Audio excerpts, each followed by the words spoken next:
The reason people change is because of pain.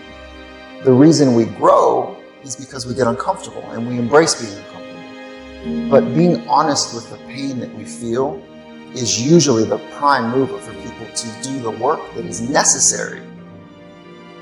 Average person, you and I have about 75,000 thoughts a day rattling around in this thing we call our brains and our minds. 75,000 of them. The crazy thing is 91% of those thoughts are identical to the previous day and are identical to the day before that and the day before that and the day before that. You're not a procrastinator. You have a habit of procrastinating. And so most people never take the time to analyze what they think about. The most successful people I know are the most self-aware, meaning they're aware of what they do and they're also aware of what they think. They're aware of how they're perceived. People like to give themselves this excuse. I do not have the energy to do this. Whatever. If you decide that, that's true. But if you watch a motivational video, there's 100 of them on YouTube, thousands even.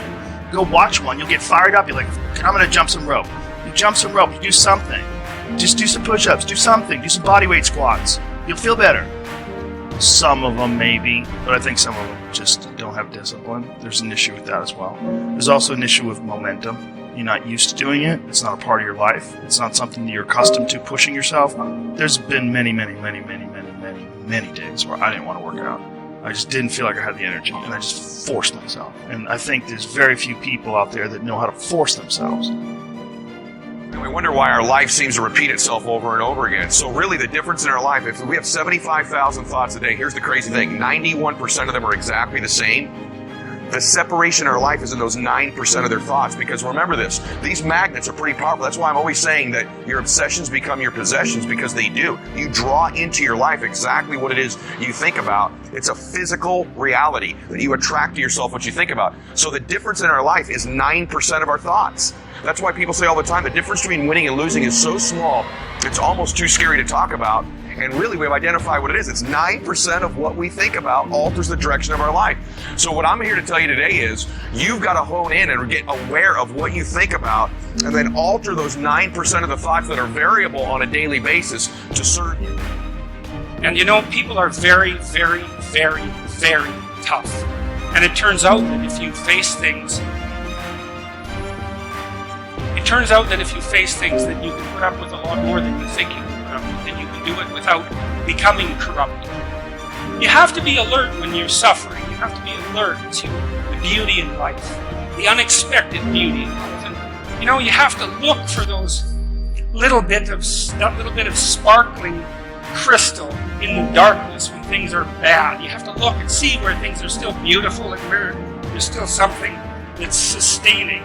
You know, you narrow your time frame and you be grateful for what you have, and that can get you through some very dark times. Our belief system is based upon our evaluation of something. Frequently, if we reevaluate a situation, our belief about it will change. I began reevaluating who I was. I started to study. I never stopped studying.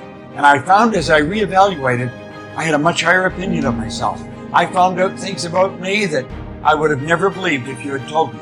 The power that's locked up within us, the marvelous system we've got. Do you know the blood circulates through your veins every 33 seconds, through hundreds of miles of passageway? Bang, just like that, colors all the food in and all the garbage out. Stop and think of the central nervous system. It's the most complex electrical system in the world. And you've got it. Think of your brain, an electronic switching station like that. You can change the vibration of yourself and everything around you. You have awesome powers. And it's all based on what you believe about you.